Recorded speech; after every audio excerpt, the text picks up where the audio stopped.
السلام علیکم ورحمۃ اللہ وبرکاتہ۔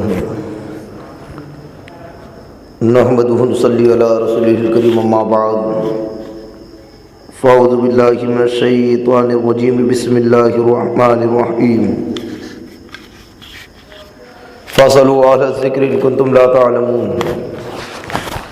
صدق اللہ مولانا عظیم وبلغنا رسولہ النبی الکریم، ونحن علی ذلک لمن الشاہدین والشاکرین والحمد للہ رب العالمین۔ بارگاہ رسالت میں درود پاک کا ہدیہ پیش کریں۔ اللہم صلی وسلم بارک علی سیدنا مولانا محمد طب القلوب ودوائیہا وعافیت الابدان وشفائیہا ونور الابصار وضیائیہا وآلہ وصحبہ دائما ابدا۔ غوث اعظم بمن بے سر ساما مدد، قبلہ دی مدد، کعبہ ایما مدد۔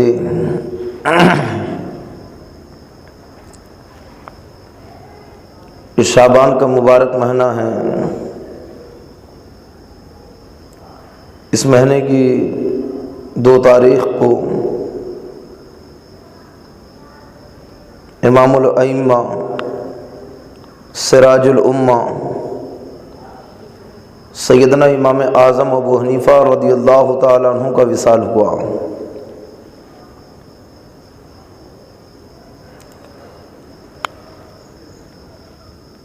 یہ ہمارے لیے بڑے فخر کی بات ہے کہ ہم امام اعظم ابو حنیفہ رضی اللہ تعالیٰ عنہ کے مقلد ہیں اور آپ کی تقلید کرتے ہیں۔ تقلید ایک ایسی ضرورت ہے کہ بغیر اس کے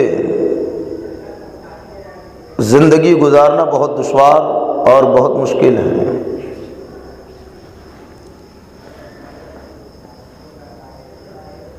آج ایک طبقہ ایسا ہے جسے غیر مقلد کہتے ہیں، جن کا دعویٰ یہ ہے کہ ہمیں کسی امام کی ضرورت نہیں ہے، ہمیں کسی کی تقلید کرنے کی ضرورت نہیں ہے۔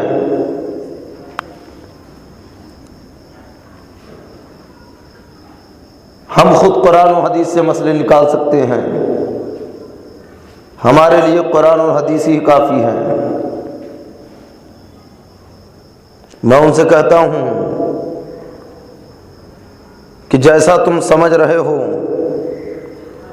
قرآن سے مسئلے نکالنا، حدیث پاک سے مسئلے نکالنا اتنا آسان نہیں ہے، اور ان کی بے باکی کا عالم یہ ہے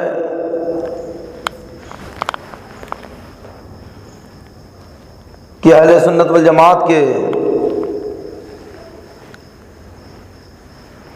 چھوٹے عالموں کو نہ گنتے ہوئے سیدھے بڑے علماء کے اوپر میں انہوں نے اپنے طنز کے تیر چلائے، بالخصوص حضرت امام اعظم ابو حنیفہ رضی اللہ تعالیٰ عنہ کے اوپر۔ ایک عام سا آدمی سمجھ کر آپ کی شان میں بڑی گستاخیاں کی، امام اعظم کو قیاس کہنے لگے کہ اپنی مرضی سے مسائل بیان کیے، اپنی مرضی سے مسئلے گڑھے، جبکہ ساری دنیا کا متفقہ فیصلہ ہے کہ امام اعظم ابو حنیفہ کو اللہ نے وہ ذہانت، وہ علم عطا فرمایا کہ ساری دنیا اس کا جواب نہیں لا سکتی ہے۔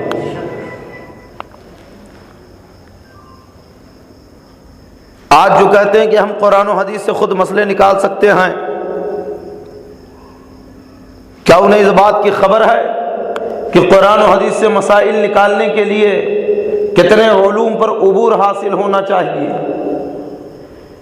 کتنے علوم پر مہارت ہونی چاہیے؟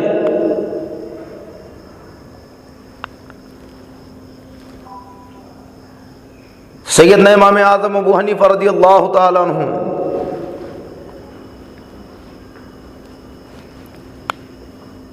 آپ نے قرآن و حدیث میں غور و فکر کیا، خدا داد صلاحیت اور علم کی بنیاد پر مسائل شرعیہ ہمارے سامنے پیش کیے۔ ہم امام اعظم ابو حنیفہ رضی اللہ تعالیٰ عنہ کا احسان مانتے ہیں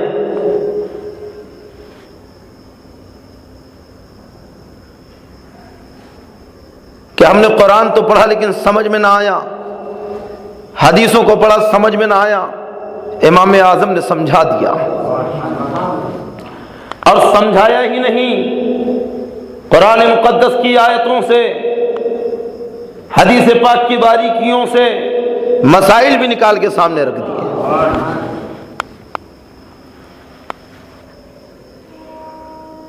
آج پوری دنیا کو تقلید کی ضرورت ہے، بغیر تقلید کے مسائل شرعیہ پہ عمل ہو ہی نہیں سکتا۔ جن کا دعویٰ یہ ہے کہ ہم قرآن و حدیث سے مسئلے نکال سکتے ہیں، میں ان سے کہتا ہوں کہ تمہارے سامنے قرآن کی ایک آیت پڑھتا ہوں یا ایک حدیث پڑھتا ہوں، بتاؤ تم نے اس آیت اور حدیث سے کتنے مسئلے نکالے؟ اتنا آسان ہے؟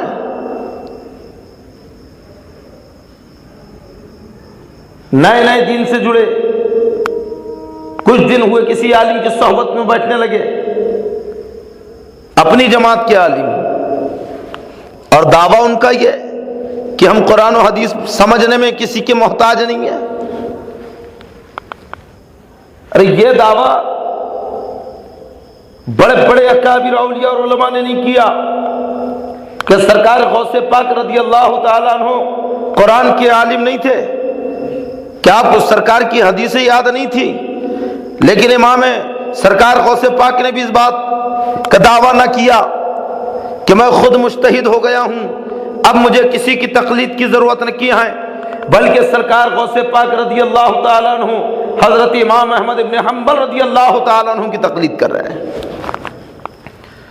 سرکار غریب نواز رحمۃ اللہ علیہ علم دین کی طلب میں کبھی نیشا پور کا سفر کر رکھے ہیں، کبھی سمرقند کا سفر کر رکھے ہیں، کبھی بخارا کا سفر کیا، بڑے بڑے علماء کے سامنے آپ نے زانو ادب طے کر کے علم حاصل کیا ہے، لیکن سرکار غریب نواز نے بھی یہ دعویٰ نہیں کیا کہ میں قرآن و حدیث سمجھنے میں کسی کا محتاج نہ کی ہوں، یعنی آپ نے یہ نہ کہا کہ میں قرآن و حدیث سے خود مسئلے نکال سکتا ہوں، اب مجھے کسی امام کی ضرورت نہ کی ہے، کسی کی تقلید کی ضرورت نہ کی ہے، بلکہ سرکار غریب نواز رحمۃ اللہ علیہ امام اعظم ابو حنیفہ کی پیروی کر رہے ہیں۔ علامہ جلال الدین سیوطی، علامہ فخر الدین رازی، امام غزالی، امام اوزاعی، امام شارانی، علامہ قاضی ایاز، بڑے بڑے اکابر علماء اس روئے زمین پہ تشریف فرما ہوئے، لیکن کسی نے یہ دعوی بے باک نہ کیا کہ ہمیں قرآن و حدیث سمجھنے کے لیے کسی امام کی ضرورت نہ کی ہے، ہم خود ہی قرآن و حدیث سے مسئلے نکال سکتے ہیں۔ کسی کا یہ دعویٰ نہ تھا، بلکہ ان میں سے ہر ایک کسی نہ کسی امام کا مقلد تھا، کسی نہ کسی امام کی پیروی کر رہا تھا۔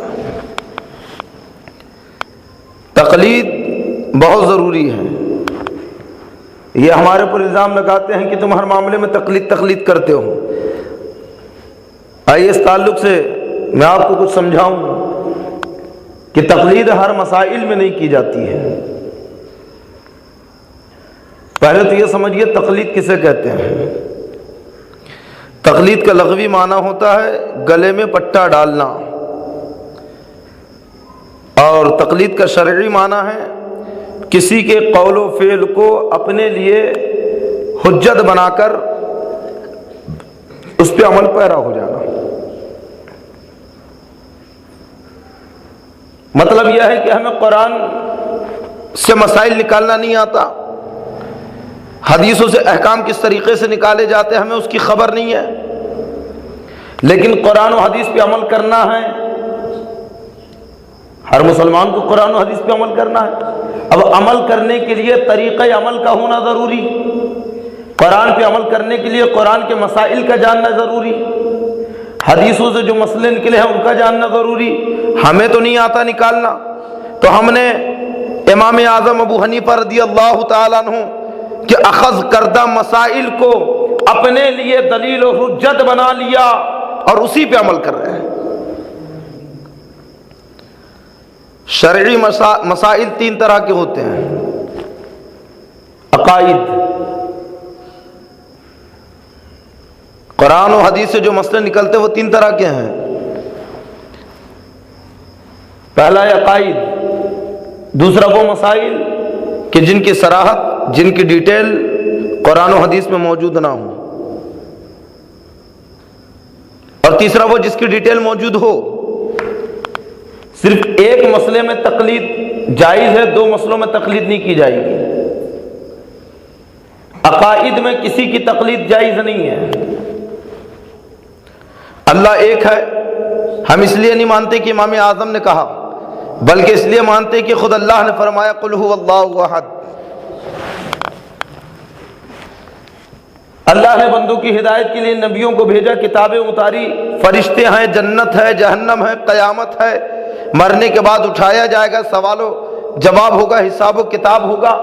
یہ ساری چیزیں ہم صرف اور صرف قرآن و حدیث کے حوالے سے مانتے ہیں، کسی امام کی تقلید کے تحت نہیں مانتے ہیں۔ تو عقائد میں کسی کی تقلید نہیں کی جائے گی۔ ایسے ہی وہ مسائل جن کی صراحت قرآن و حدیث میں موجود ہو، جیسے نمازوں کی رکعتیں قرآن و حدیث میں موجود ہے، رمضان کے روزے، حج کے مسائل، تو ان چیزوں میں ہم کسی کی تقلید نہیں کریں گے۔ یعنی ہم یہ نہیں کہیں گے کہ ہم 5 ٹائم کی نماز اس لیے پڑھتے ہیں کہ فقہ اکبر میں امام اعظم نے کہا، یہ نہیں کہیں گے، بلکہ ہم 5 وقت کی نماز اس لیے پڑھتے ہیں کہ رسول اللہ نے کہا ہے، اللہ کا فرمان ہے۔ تیسری قسم وہ مسائل کہ جن کی ڈیٹیل اور صراحت قرآن و حدیث میں موجود نہ ہو، اسی تیسری قسم کے مسائل میں تقلید کی جائے گی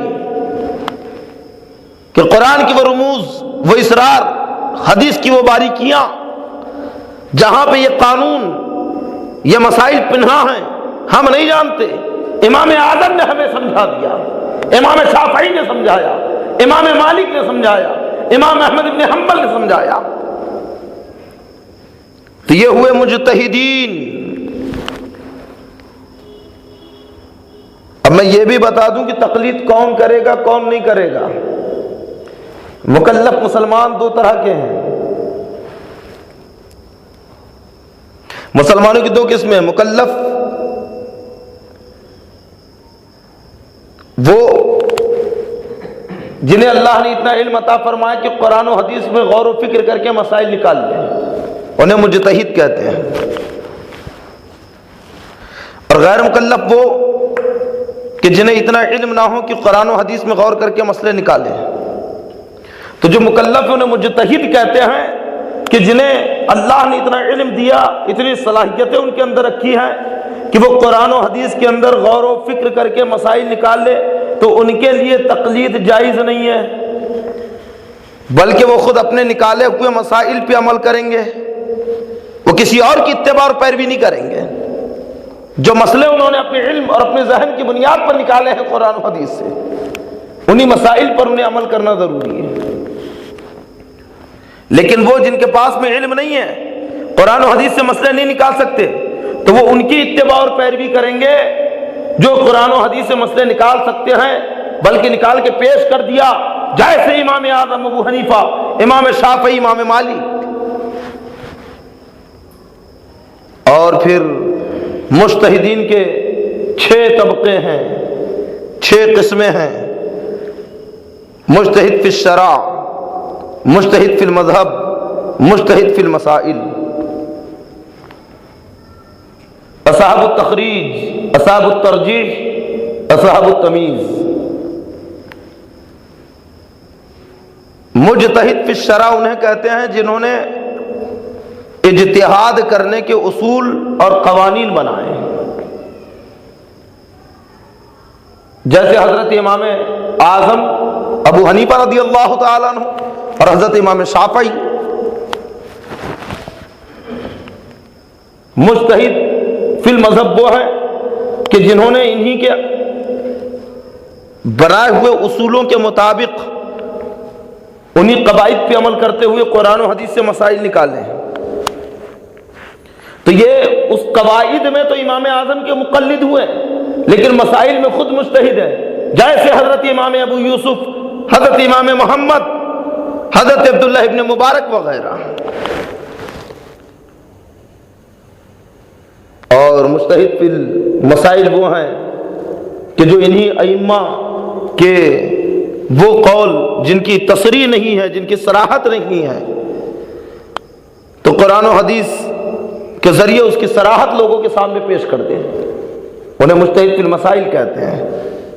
جیسا کہ علامہ کرخی وغیرہ.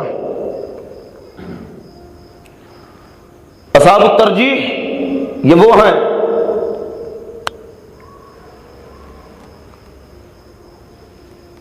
جو ائمہ کے مجمل قول کو، وہ قول جن کی وضاحت نہیں ہے، کھول کر لوگوں کے سامنے پیش کرتے ہیں.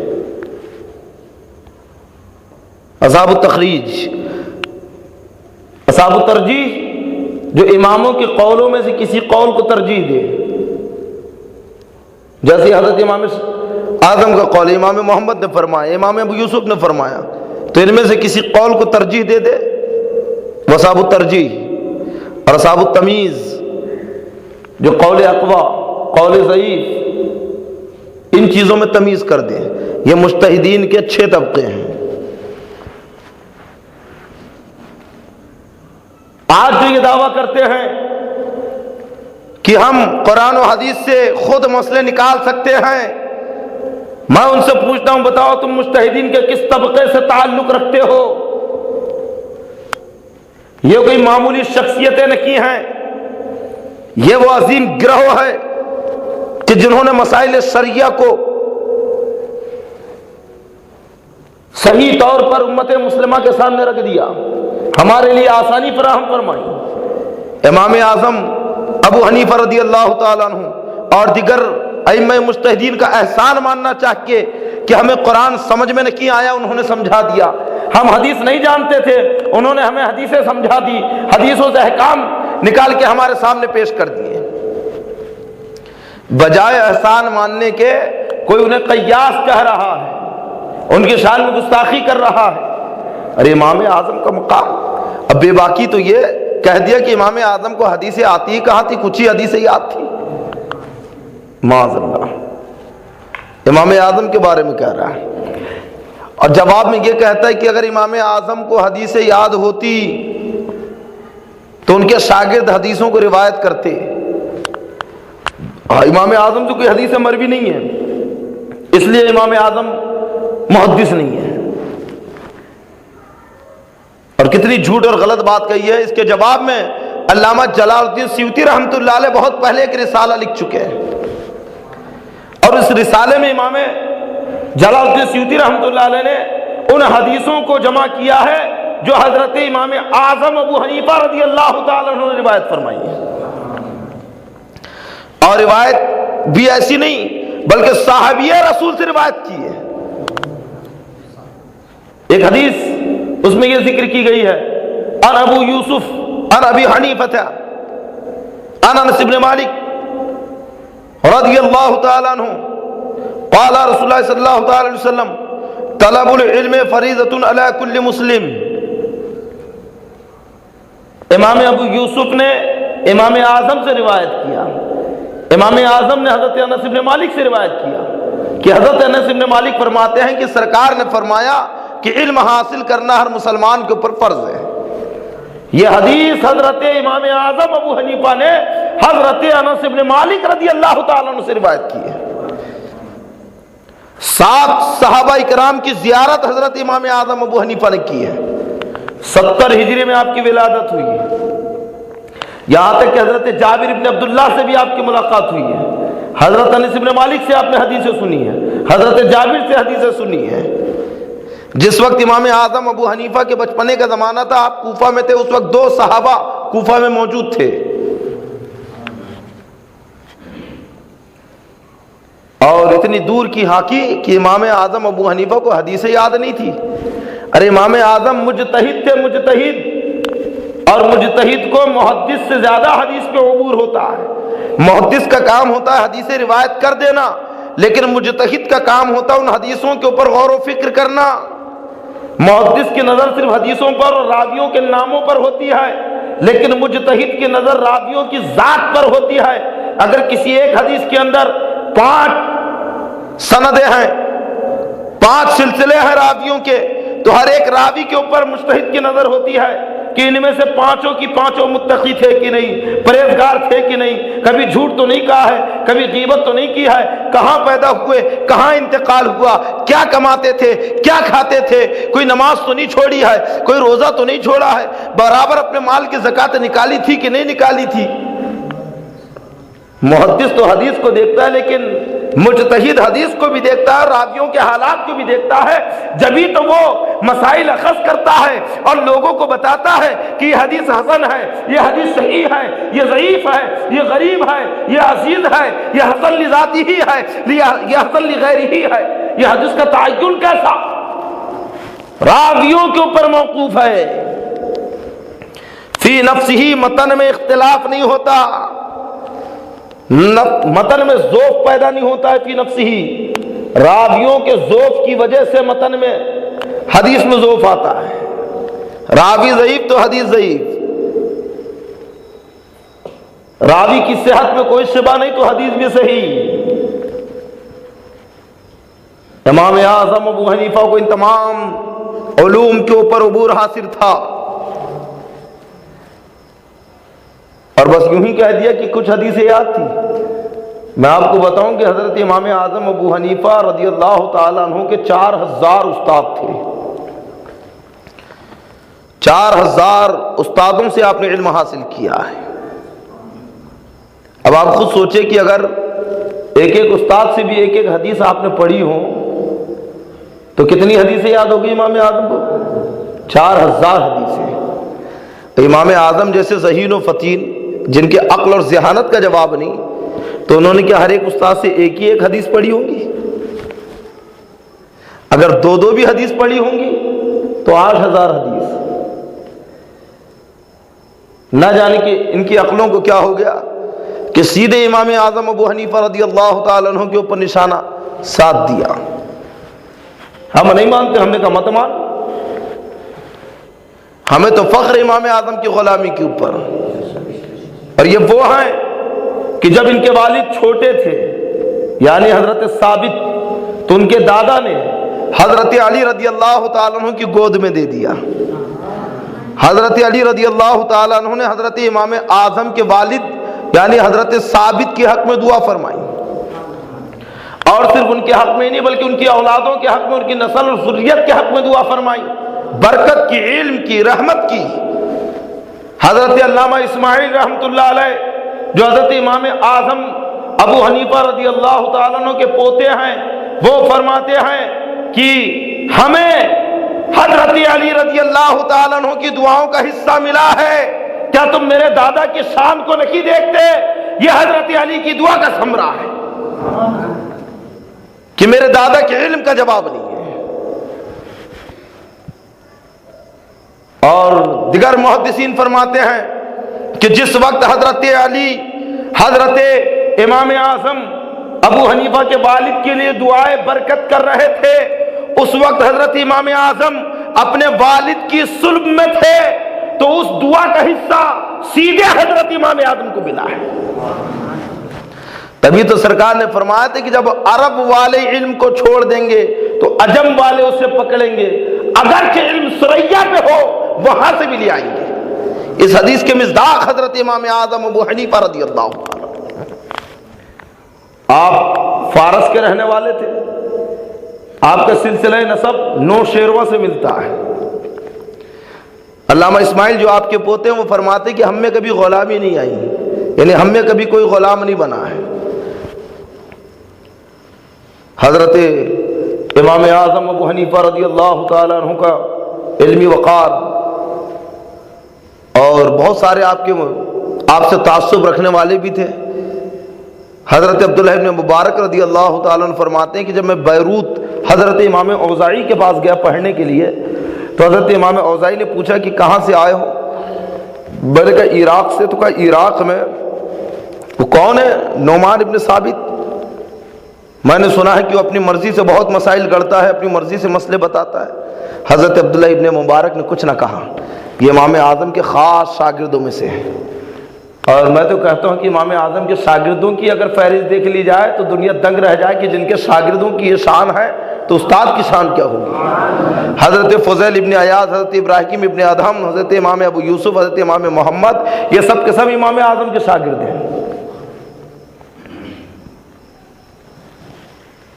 کچھ دنوں کے بعد میں حضرت عبداللہ ابن مبارک امام اوزائی کی بارگاہ میں گئے اور کچھ کاغذات پیش کیے جس میں لکھا ہوا تھا قال ابو حنیفہ، امام اعظم کے مسائل جو آپ نے اخذ کیے تھے لکھے تھے۔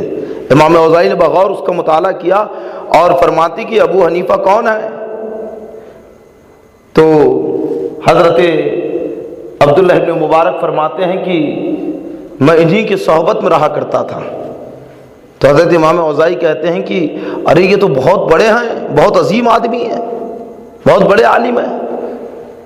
تو حضرت عبداللہ ابن مبارک فرماتے ہیں کہ حضور یہ وہی نعمان ابن ثابت ہے کہ جس کے بارے میں آپ نے کہا تھا کہ اپنی مرضی سے مسئلے کرتا ہے۔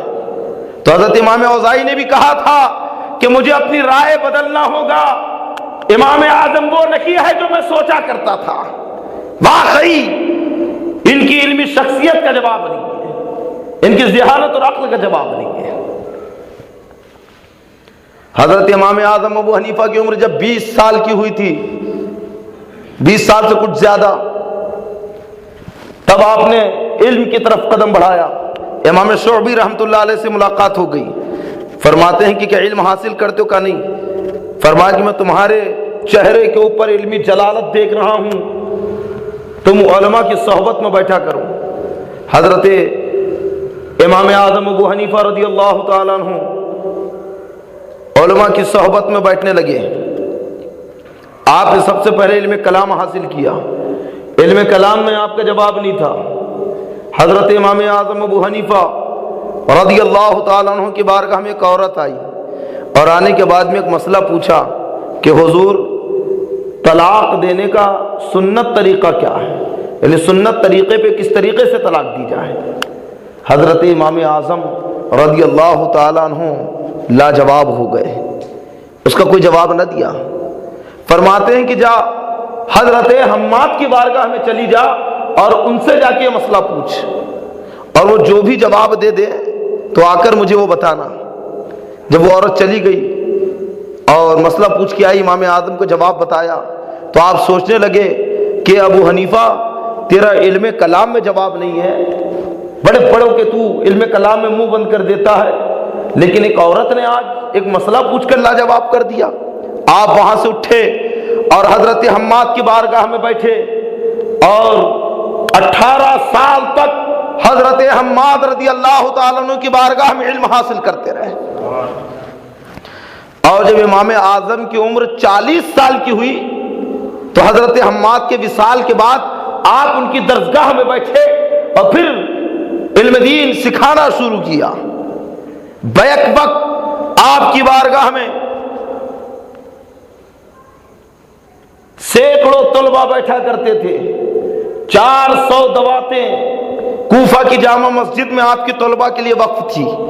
دوات کو عرب کے لوگ حنیفہ کہتے تھے، اس لیے آپ کو ابو حنیفہ بھی کہا گیا کہ 400 دواتیں اپنے شاگردوں کے لیے آپ نے وقف کر دی۔ صبح سے لے کر شام تک علم دین کے گوہر لٹا رکھے ہیں، اور جب رات کا وقت ہوا تو عبادت میں مشغول ہو گئے۔ اور اندازہ عبادت تو دیکھو، اور عبادت رات بھر جگنے کی ابتدا بھی کیسی، ایک راستے سے گزر رہے ہیں۔ کچھ لوگ آپس میں باتیں کر رہے ہیں، کہنے لگے کہ ارے یہ نعمان ابن ثابت ہے، یہ ابو حنیفہ ہے، یہ وہ ہیں جو رات بھر اللہ کی عبادت کرتے ہیں۔ امام اعظم نے اپنے نفس سے کہا کہ افسوس، میں تو صرف آدھی رات عبادت کرتا ہوں اور آدھی رات سوتا ہوں، لیکن لوگوں میں یہ مشہور ہے کہ میں پوری رات عبادت کرتا ہوں۔ تو آپ نے اسی دن سے ارادہ کر لیا کہ اب میں پوری رات عبادت کروں گا۔ اسی رات سے آپ نے تحیہ کر لیا، پوری رات عبادت کر رہے، عبادت بھی کیسے، عشاء کی نماز پڑھتے گھر چلے جاتے، اور جب سب سو جاتے تو پھر رات میں آپ نکلتے، مسجد میں آتے، رات بھر عبادت کرتے، اور فجر کی تھوڑی پہلے پھر گھر چلے جاتے، پھر فجر کی اذان ہوتی تب مسجد میں آتے، تو لوگ یہ سمجھتے کہ امام اعظم رات میں گئے تھے اور صبح مسجد آ رہے ہیں۔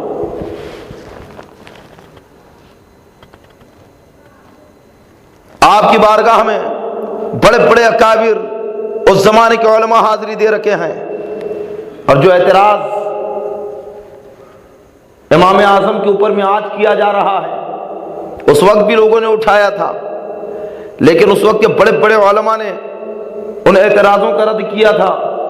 حضرت عبداللہ ابن مبارک فرماتے ہیں کہ کوفہ کی مسجد میں امام اعظم بیٹھے ہوئے تھے، حضرت امام جعفر صادق رضی اللہ تعالیٰ عنہ، حضرت سفیان ثوری رضی اللہ تعالیٰ عنہ اور دیگر علماء اعظام مسجد میں آئے اور امام اعظم سے کہا کہ نعمان، ہم نے سنا ہے کہ آپ اپنی مرضی سے مسائل بیان کرتے ہیں۔ تو حضرت امام اعظم ابو حنیفہ فرماتے کہ نہیں حضور، ایسی کوئی بات نہیں کی ہے۔ تو کہا تم پھر کس طریقے سے مسئلے لوگوں کے سامنے پیش کرتے ہو؟ تو امام اعظم ابو حنیفہ رضی اللہ تعالیٰ عنہ فرماتے ہیں کہ حضور، میں پہلے قرآن میں تلاش کرتا ہوں، اور جب قرآن میں نہیں ملتا ہے تو میں حدیث دیکھتا ہوں، اور جب حدیث میں نہیں ملتا ہے تو میں صحابہ کرام کے اجماع کو دیکھتا ہوں، صحابہ کرام کے قول و فعل کو دیکھتا ہوں، اور جب اس میں بھی نہ ملے تو پھر میں انہی چیزوں کے اوپر قیاس کرتا ہوں، اور پھر قیاس کر کے اس مسئلے کو لوگوں کے سامنے پیش کرتا ہوں۔ حضرت امام جعفر صادق رضی اللہ تعالیٰ عنہ نے امام اعظم کی پیشانی کو بوسہ دیا اور فرمائے کہ بے شک یہی ترتیب ہمارے آقا نے عطا فرمائی ہے کہ جب معاذ ابن جبل کو یمن کا قاضی بنا کر بھیجا تو سرکار نے فرمایا کہ معاذ فیصلے کیسے کرو گے؟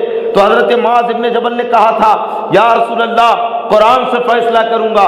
سرکار نے فرمایا کہ اگر قرآن میں نہ پاؤ تو کہا یا رسول اللہ آپ کی حدیثوں سے فیصلہ کروں گا۔ اللہ کے نبی نے فرمایا کہ حدیثوں میں بھی نہ پاؤ تو پھر کہا تھا اجتہد بالرأی، اے اللہ کے نبی میں اپنی رائے سے فیصلہ کروں گا۔ سرکار نے حضرت معاذ ابن جبل کے سینے پہ ہاتھ رکھا، آپ کو دعائیں دی۔ یہیں سے اجتہاد کی اصل مل گئی کہ سرکار نے اجتہاد کرنے کا حکم صحابہ کو دیا تھا۔ حضرت امام اعظم ابو حنیفہ رضی اللہ تعالیٰ عنہ کی زندگی کے مختلف پہلو ہیں، جہاں آپ کی علمی شخصیت کا جواب نہ کی، وہیں آپ کی حاضر جوابی کا جواب نہیں، وہیں آپ کا تقوی، پرہیزگاری، عبادت، ریاضت، مختلف گوشے ہیں آپ کی زندگی کے۔ تقوی کا عالم تو یہ ہے کہ ایک مرتبہ کوفے میں بکری چوری ہو گئی۔ آپ نے ماہر حیوانات سے پوچھا کہ بکری کی عمر کتنی ہوتی ہے زیادہ سے زیادہ؟ تو اس نے کہا حضور 7 سال۔ بکری زیادہ سے زیادہ 7 سال تک زندہ رہ سکتی ہے۔ تو حضرت امام اعظم ابو حنیفہ نے اس کے بعد سے لے کر 7 سال تک کوفہ میں بکری کا گوشت نہیں کھایا کہ نہ جانے کوئی وہی چوری کی بکری کھلا دے۔ یہ آپ کا تقویٰ ہے اور آپ کی سخاوت۔ ایثار کا عالم یہ ہے کہ ایک مرتبہ ایک بوڑھی عورت آپ کی بارگاہ میں آئی، آپ بہت بڑے تاجر تھے، کپڑوں کی تجارت کرتے تھے، تحفے تحائف لوگوں کو پیش کرتے تھے، اور سخاوت تو ایسی عظیم تھی آپ کی کہ جب بھی کوئی چیز اپنے لیے پسند کرتے تو کوفہ کے سارے علماء کے لیے پسند کرتے۔ اگر کوئی کپڑا اپنے لیے خریدتے تو اسی قسم کا کپڑا کوفہ کے پورے علماء کے لیے خریدتے۔ یہاں تک کہ کوفہ کے بہت سے ایسے عالم تھے کہ جن کے وظیفے حضرت امام اعظم کے پاس میں بندے ہوئے تھے، آپ ہر مہینے انہیں پیسہ عطا فرماتے تھے۔ جب اپنے لیے آپ میوہ یا اناج خریدتے تو کوفہ کے سارے علماء کے لیے خریدتے تھے۔ عوام میں بھی یہ سخاوت تھی آپ کی۔ ایک بڑی عورت آئی، کپڑے کا تھان رکھا، کہا حضور مجبور ہوں، پیسوں کی ضرورت پڑ گئی، یہ کپڑا بیچنا چاہتی ہوں، کتنے میں خریدیں گے؟ حضرت امام اعظم ابو حنیفہ فرماتے ہیں کہ خاتون تو کتنے میں بیچنا چاہے گی؟ تو بڑی عورت کہتی ہے کہ حضور 100 درہم دے دیجیے۔ آج کا دور تو بڑا خطرناک دور ہے، آج بھی لوگ مجبوری کی وجہ سے اپنی کچھ قیمتی چیزیں بیچتے ہیں، لیکن خریدار موقع کا فائدہ اٹھاتا ہے، آدمی کی مجبوری کا فائدہ اٹھاتا ہے اور اس چیز کی قیمت گرانے کی کوشش کرتا ہے۔ کہ نقد دوں گا اور کم کر، فوراً دوں گا پیسے اور کم کر. ہوتا ہے کہ نہیں، ہم مجبوری کا فائدہ اٹھاتے ہیں لوگوں کی. لیکن قربان جائیے امام اعظم کی سخاوت کے اوپر. جب بوڑھی نے کہا کہ حضور اس کے 100 درہم دے دیجئے، سیدنا امام اعظم ابو حنیفہ رضی اللہ تعالیٰ عنہ فرماتے ہیں کہ ایک خاتون کپڑا بہت قیمتی ہے، 100 درہم کم ہے، کچھ اور پیسے بڑھا. عورت سکتے میں آ گئی کہ پہلی بار کوئی ایسا تاجر دیکھا ہے جو مال بھی خریدے قیمت بھی بڑھائے. کہ حضور ایک کام کریے 200 درہم دے دیجیے. تو امام اعظم فرماتے ہیں کہ 200 درہم بھی بہت کم ہے، کپڑا بہت زیادہ قیمتی ہے. تو عورت کہتی ہے اچھا 300 درہم دے دیجیے. تو امام اعظم فرماتے کہ 300 بھی کم ہے. بوڑھی کہتی ہے کہ مجھے شک ہو رہا ہے کہ کہیں آپ مذاق تو نہیں کر رہے ہیں، کہ کوئی خریدار ایسا کرے کہ مال خریدے اور اس مال کی قیمت بھی بڑھائے. امام اعظم فرماتے ہیں کہ مال کے اعتبار سے قیمت کم ہے تو اور بڑھا. بڑھیا کہتی ہے 400 دے دیجیے. امام اعظم فرماتے ہیں کہ اور بڑھا. تو کہتی ہے 500 درہم دے دیجیے. امام اعظم فرماتے اور بڑھا کہ 600 درہم دے دیجیے. پھر امام اعظم ابو حنیفہ نے 700 درہم میں اس کپڑے کو خریدا. اگر ہم تم ہوتے تو کیا کرتے؟ مجبوریوں سے فائدہ اٹھاتے ہیں. لیکن امام اعظم ابو حنیفہ رضی اللہ تعالیٰ عنہ کی صلاحیت، آپ کی شخصیت، آپ کی سخاوت. ایک مرتبہ ایک شخص کے اوپر آپ کے 10,000 درہم قرض تھے. مدت معینہ گزر گئی کہ حضور اتنی تاریخ کو دے دوں گا، لیکن تاریخ نکل گئی. ایک مرتبہ امام اعظم تشریف لا رکھے ہیں، وہ آدمی بھی جا رہا ہے. اچانک دیکھا کہ امام اعظم آ رہے ہیں، شرمسار ہو گیا کہ حضرت آ رہے ہیں، انہیں کیسے منہ دکھاؤں، ان کا قرض میرے اوپر ہے. وقت نکل گیا تو داہنی طرف دیکھا ایک گلی ہے، وہیں سے مڑ گیا. امام اعظم نے دیکھ لیا تھا کہ وہ آپ کو دیکھ کر راستہ کاٹ رہا ہے. اتفاق سے وہ گلی ادھر سے بند تھی. واپس ہوا، جیسے ہی واپس ہوا امام اعظم سے نگاہیں چار ہو گئی. فرماتے کہ بندے خدا مجھے دیکھ کے کیوں بھاگ رہا ہے؟ تو کہتا حضور 10,000 درہم میرے اوپر قرضہ ہے، مدت معینہ نکل گئی، قرض ادا نہ کر سکا، شرمندہ ہوں. حضرت امام اعظم فرماتے ہیں کہ وہ پیسہ کس کام کا جس سے کسی مسلمان کا دل دکھے؟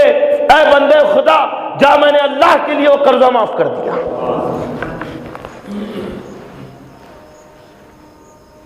کیا کوئی ایسا سخی ملے گا؟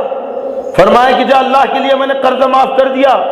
اور مزید کہتے ہیں کہ اللہ کے بندے میری وجہ سے تجھے جو شرمندگی ہوئی ہے اللہ کے لیے مجھے معاف کر دے. کہ قرض بھی معاف کر رکھے ہیں اور اس قرض کی وجہ سے جو شرمندگی ہو رکھی ہے اسے، اور آپ خود ہی اس سے معافی مانگ رہے ہیں. ایک مرتبہ حضرت امام اعظم ابو حنیفہ رضی اللہ تعالیٰ عنہ کسی کی میت میں گئے. چلچلاتی دھوپ تھی، لوگ ایک گھر کے سائے میں کھڑے ہوئے تھے، لیکن امام اعظم دھوپ میں کھڑے ہیں. حضرت امام اعظم سے لوگوں نے کہا کہ حضور آپ بھی چھاؤں میں آ جائیے. تو سیدنا امام اعظم ابو حنیفہ رضی اللہ تعالیٰ عنہ فرماتے ہیں کہ اس مکان کا مالک میرا مقروض ہے، یعنی میں نے اسے قرضہ دیا ہے اور میں اپنے قرض دار سے کسی بھی طرح کا نفع اٹھانا سود سمجھتا ہوں. یہ تقوی امام اعظم کا. کبھی سود کے تعلق سے اگر تقریر ہوگی تو اس وقت میں آپ کو بتاؤں گا کہ مقروض سے کس کس طریقے سے فائدہ نہیں اٹھایا جا سکتا. جیسا کہ آج ہم کسی کو قرضہ دے دیں تو ہر طرح سے فائدہ اٹھانے کی سوچتے ہیں. اگر فائدہ اٹھائیں گے تو یہ بھی سود میں شمار ہوگا، بیاج کہلائے گا.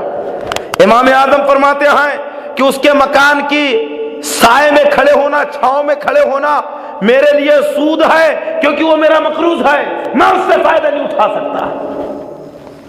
یہ تقوی ہے ہمارے امام کا. ہمیں فخر ہے ایسے امام کی غلامی کے اوپر کہ ہم ایسے عظیم امام کی تقلید کرتے ہیں، ان کی پیروی کرتے ہیں. لوگ کہتے ہیں کہ پیروی اور تقلید کیوں کرتے ہیں، کیا ضرورت ہے امام کی؟ تو قرآن نے خود ہمیں حکم دیا ہے کہ پیروی کرو. کہ اہدنا الصراط المستقیم صراط الذین انعمت علیہم، ہمیں سیدھا راستہ چلا، ان کا راستہ جن پر تو نے انعام کیا. معلوم ہوا کہ اللہ کے کچھ نیک بندوں کا راستہ ہے اور اسی راستے پہ چلنے میں کامیابی ہے، یہ اللہ کے وہ بندے جن پر اللہ نے انعام کیا، اور وہ اللہ کے وہ مقبول بندے ہیں۔ کون ہے؟ یہی تو ہے، انہی کے راستے پہ ہم چل رہے ہیں۔ ایک جگہ اللہ فرماتا فَاسْأَلُوا أَهْلَ الذِّكْرِ إِن كُنتُمْ لَا تَعْلَمُونَ، اگر تم نہیں جانتے ہو تو جاننے والوں سے پوچھو۔ یہ پوچھنا کیا ہے؟ اسی کو تو تقلید کہتے ہیں۔ یعنی تم قرآن و حدیث نہیں سمجھتے ہو، قرآن مقدس سمجھ کر مسئلے نہیں نکال پاتے ہو، تو حکم ہوا کہ فَاسْأَلُوا أَهْلَ الذِّكْرِ، ان لوگوں سے پوچھ لو جو جانکار ہیں، جو قرآن کے عالم، حدیث کے حافظ ہیں، جنہیں قرآن و حدیث سے مسائل نکالنا آتا ہے، ان سے پوچھو اور عمل کرو۔ وہی تو کر رہے ہم، ورنہ یہ غیر مقلد کبھی کبھی خود پھنس جاتے ہیں، سمجھ میں نہیں آتا یہ کرے کہ نہ کرے، جائز ہے کہ ناجائز ہے، تو پوچھ ہی بیٹھتے اپنے امام سے جو 5 وقتہ نماز پڑھاتا اس سے، اور جو اس نے بتا دیا کہ ہاں ٹھیک ہے جائز ہے کر سکتے ہیں، یہ ناجائز ہے نہیں کر سکتے، تو فوراً اس بات پہ عمل ہو جاتا ہے۔ اب ہم ان سے کہتے ہیں کہ تمہارا یہ 5 وقتی امام، اس نے کوئی بات بتا دیا تو تم اس پہ عمل پیرا ہو گئے، اور ہم نے اپنے امام اعظم سے کوئی مسئلہ دریافت کیا اور انہوں نے جو مسئلے ہمیں بتایا ہم اس پہ عمل کرے تو مشرک ہو گئے۔ تم جس امام کی بات کو مان کے عمل کر رہے ہو، کیا وہ تقلید نہیں ہے؟ یہ تمہاری قسمت ہے کہ تم ایسی کی تقلید کر رہے ہو، یہ ہماری قسمت ہے کہ ہم ایسی عظیم امام کی پیروی کر رہے ہیں۔ ایک جگہ اللہ فرماتے اطیعوا اللہ واطیعوا الرسول، اللہ فرماتا ہے اطیعوا اللہ، اللہ کی اطاعت کرو، واطیعوا الرسول، رسول اللہ کی اطاعت کرو، وأولی الامر منکم، اور تم میں جو حکم والے ہیں۔ اللہ کی فرما برداری کرنے کا حکم دیا گیا، رسول اللہ کی فرما برداری کرنے کا حکم دیا گیا، اور وہ جو تم میں حکم والے ہیں، مفسرین فرماتے اس سے مراد بادشاہ اسلام ہے، لیکن بادشاہ اسلام کی پیروی شرعی معاملوں میں کی جائے گی، خلاف شرع کاموں میں نہیں کی جائے گی۔ جیسے اگر کوئی بادشاہ اسلام، خدا نہ کرے اگر کوئی بادشاہ اسلام کہہ دے کہ میں شراب کا لائسنس پاس کرتا ہوں، تو کیا اس کی بات مانی جائے گی؟ اس کا رد کیا جائے گا، احتجاج کیا جائے گا۔ کوئی کہے کہ ٹھیک ہے میں جوا کے اڈوں کو پرمیشن دیتا ہوں، مانا جائے گا؟ یہ خلاف شرع بات ہے، شرعی بات ہے، اور پھر خود بادشاہ بھی مجتہد نہیں ہوتا ہے، شرعی باتیں بھی جو بادشاہ جاری کرتا ہے وہ مجتہد اور اماموں سے پوچھ کے کرتا ہے۔ تو معلوم ہوا کہ اصل امام ہی ہوئے، تو اولی الامر منکم، حکم والوں کی پیروی کرو، یعنی وہ اماموں کی پیروی کہ جن سے مسئلے بادشاہ بھی پوچھتے ہیں، ان کی پیروی کرو۔ اور اللہ فرماتا ہے ایک جگہ کہ یوم ندعو کل اناس بامامہم، کہ جس دن ہم ہر قوم کو اس کے امام کے ساتھ پکاریں گے، یعنی قیامت کے دن نفسی نفسی کا عالم ہوگا، کوئی کسی کا پرسان حال نہ ہوگا۔ اللہ فرماتا ہے کہ اس دن ہر قوم کو اس کے امام کے ساتھ پکارا جائے گا۔ حضرت علامہ اسماعیل حقی رحمۃ اللہ علیہ نے تفسیر روح البیان کے اندر اس آیت کے تحت لکھا ہے، یعنی قیامت میں پکارا جائے گا اے حنفیوں، اے شافعیوں، اے مالکیوں، اماموں کے ساتھ پکارا جائے گا، اور جس کا کوئی امام ہی نہیں ہے وہ بھٹکتا پھرے گا، کس کے پاس جاؤں، کس کے طرف جاؤں؟ فرشتے ہکالیں گے کہ ہٹ، یہ تیرا گروپ نہیں ہے، یہ وہ جماعت نہیں ہے جس سے تیرا تعلق تھا، تو بغیر جماعت کا تھا، بغیر امام کا یتیم تھا، دنیا میں مجردوں کی طرح زندگی گزارا ہے، اب کہاں تو امام کا دامن تھام رہا ہے؟ آج تو امام کے دامن سے وہ وابستہ ہوں گے جنہوں نے دنیا میں ان کی پیروی کیا ہے۔ اور یہ ہمارے لیے فخر کی بات ہے کہ ہم اس امام کی پیروی کرتے ہیں کہ جس امام کی بارگاہ میں حضرت امامیہ شافعی بھی آ جائیں تو آنے کے بعد وہ اپنے مسئلے پہ عمل نہیں کر رہے ہیں۔ کسی نے کہا حضور رفع دین کیوں نہیں کرتے، یہ تو آپ کا مسئلہ ہے، تو فرماتے ہیں کہ مجھے اس عظیم امام کی بارگاہ میں اپنے اجتہاد پہ عمل کرتے ہوئے شرم آتی ہے۔ سیدنا امام اعظم ابو حنیفہ رضی اللہ تعالیٰ عنہ اور حق گوئی بے باکی کا یہ عالم کہ جب منصور نے کہا تھا کہ آپ کو شاہی قاضی بننا پڑے گا، امام اعظم نے انکار کر دیا کہ میں نہیں بنوں گا۔ کہا کیوں نہیں بنیں گے؟ امام اعظم نے کہا تھا میں اس کا اہل نہیں ہوں، میں اس کا حق نہیں رکھتا۔ تو منصور نے کہا تھا کہ آپ جھوٹ کہہ رہے ہیں، تو امام اعظم نے برجستہ کہا تھا کہ جھوٹے کو قاضی بنانا جائز نہیں ہے۔ تیرے نزدیک میں جھوٹا ہوں تو جھوٹے کو قاضی بنانا جائز نہیں ہے۔ ظالم نے آپ کو قید کر دیا، روز قید خانے میں آپ کو کوڑے لگائے جا رکھے ہیں، لیکن امام اعظم کی شخصیت کا عالم یہ تھا کہ قید خانے میں جانے کے بعد اور زیادہ نکھار پیدا ہو گیا شخصیت میں، لوگوں کا ہجوم قید خانے میں جا رہا ہے۔ حضرت امام محمد نے ایک مدت دراز تک قید خانے میں امام اعظم سے علم حاصل کیا، بڑے بڑے باہر سے علماء آ رہے قید خانے میں ملاقات کے لیے جا رہے ہیں۔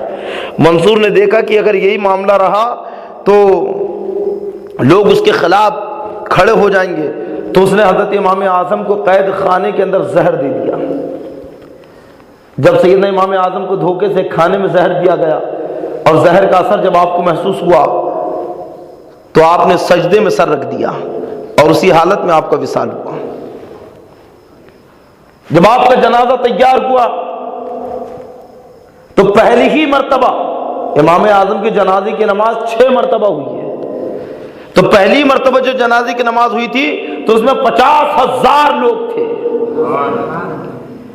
اس طریقے سے ہزاروں لوگ ایک ایک بار میں نماز پڑھ رہے ہیں، اور آخر میں 6ویں بار حضرت حماد نے نماز پڑھی ہے جو آپ کے بیٹے ہیں۔ کوفہ کی قبرستان میں آپ کو دفن کیا گیا، تو آپ کو دفن کرنے کے 20 دن بعد تک لوگ آپ کی قبر پہ آ کر جنازے کی نماز پڑھتے رہے۔